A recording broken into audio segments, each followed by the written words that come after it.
Andy Sullivan from Blue Collar Corner. Welcome.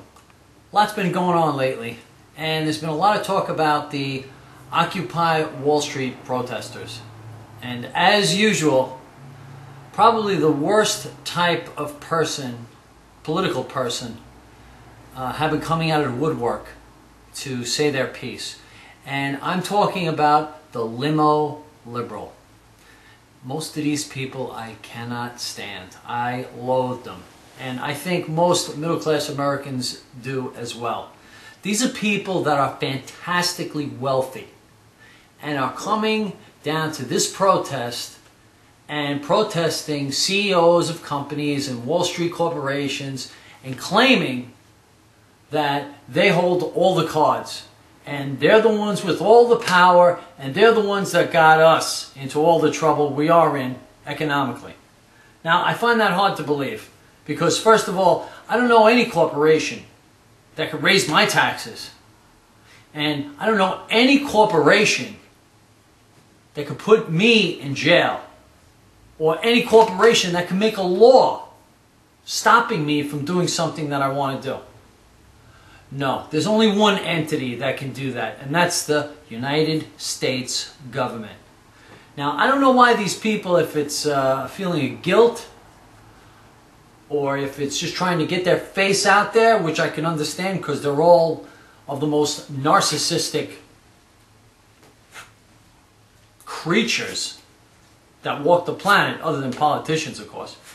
And I want you to watch this video, an interview with Anderson Cooper. Now, I was fortunate enough to be on Anderson Cooper twice. He happens to be a heck of a nice guy.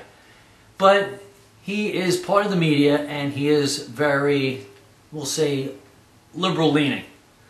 But there's an interview here with Michael Moore, and I can't stand it that he doesn't put this guy's feet to the fire and say, hey, you know what, Michael Moore? You're part of that 1%. You're worth hundreds of millions of dollars. When's the last time you invited one of these protesters out on your plane, or on your yacht, or into one of your many luxurious homes? No, you still dress with your little hoodie sweatshirt, pretending like you're still living in your grandma's basement. And we all know that that's just an image and not the truth. So I wish he'd stop the lie. But here's a video that Anderson Cooper actually interviews Michael Moore, and he's down at Occupy Wall Street. I want to hear what this fella has to say.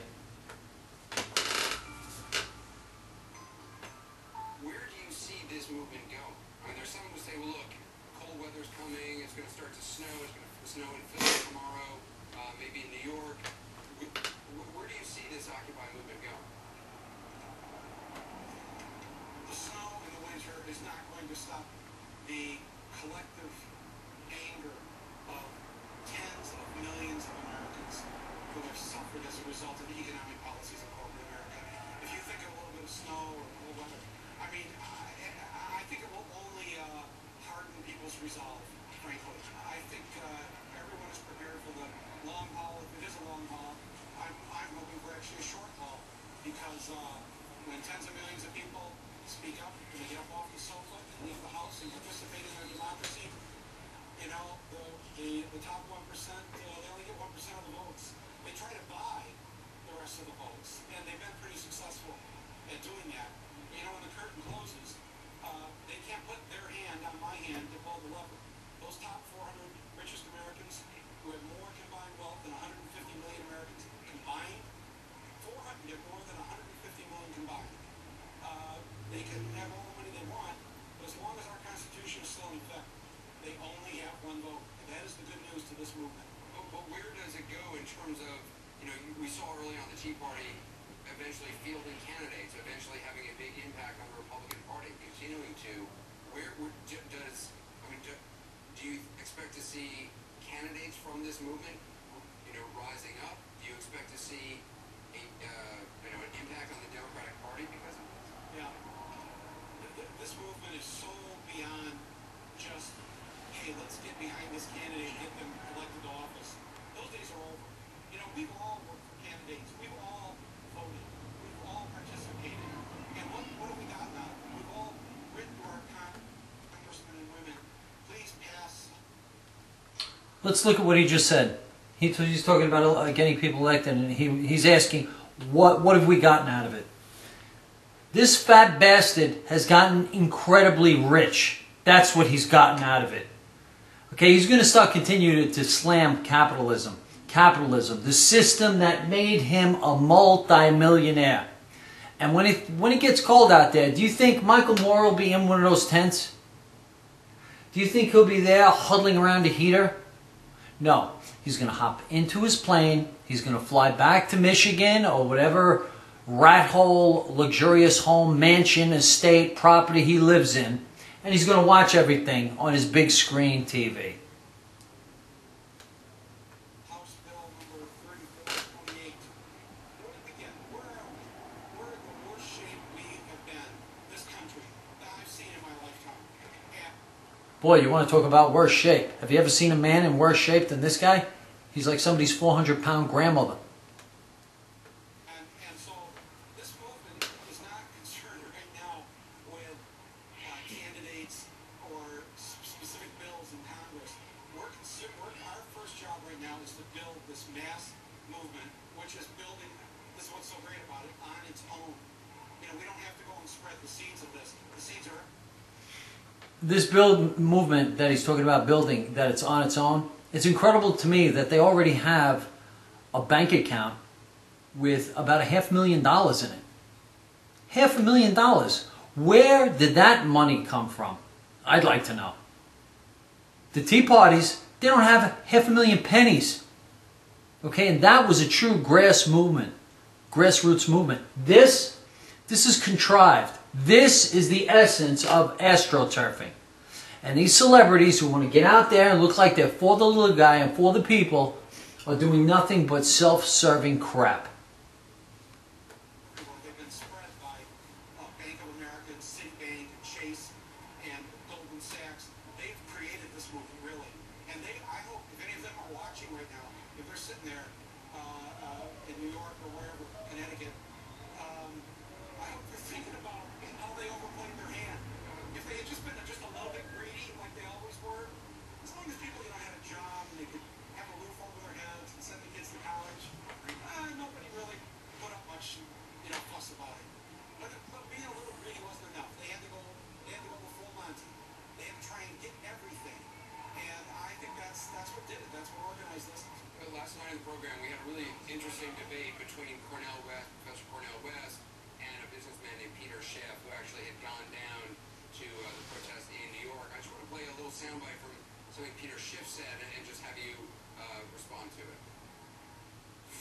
Peter, one thing we haven't seen a lot at Occupy Wall Street protests is Wall Street businessmen like yourself going down there. What are you trying to accomplish in doing that? Well, I sympathize with the situation that they have, but I'm trying to help encourage them to direct their anger towards Washington. It's big government that has wrecked the U.S. economy, not capitalism. They need to understand that. And if they really want a bright future for this country, it's capitalism that's going to provide it, not government. What do you think he does not get? Oh my God. Wow. That's such a huge disconnect. I'm afraid anything I would say would be just too mean. No, he's afraid anything he would say would be completely untrue. He's got no answer. That guy Peter Schiff is a brilliant economist. He's the CEO of one of the biggest brokerage houses down on Wall Street. And that guy has managed to make quite a bit of money during these lean times. He knows how the system works. And what he's saying is very true. It is the government and its size and regulation and its burdensome tax system that has crushed the very spirit of entrepreneurialism.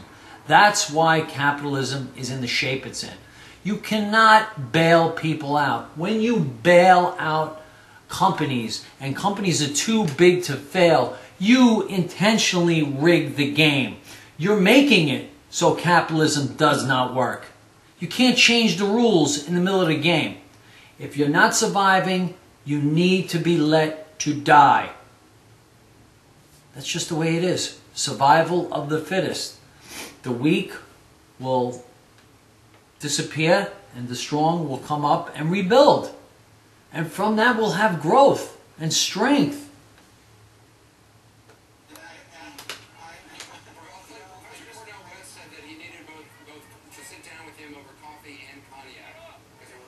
See, that's the answer, coffee and cognac. No coherent answer to that great question that Peter Schiff posed. I think what he doesn't, Mr. Schiff doesn't understand is that the reason we're not occupying Congress or D.C. right now is because the congressmen and the senators are the employees of Wall Street.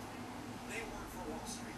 They're funded by Wall Street, and they do the bidding of Wall Street and K Street, which is the lobbying arm of Wall Street. That was the first thing he said that was true. That he is correct about. But in the long run, it's the government that makes the law. It's the government that taxes the companies. It's the government that votes through bailouts, not corporations.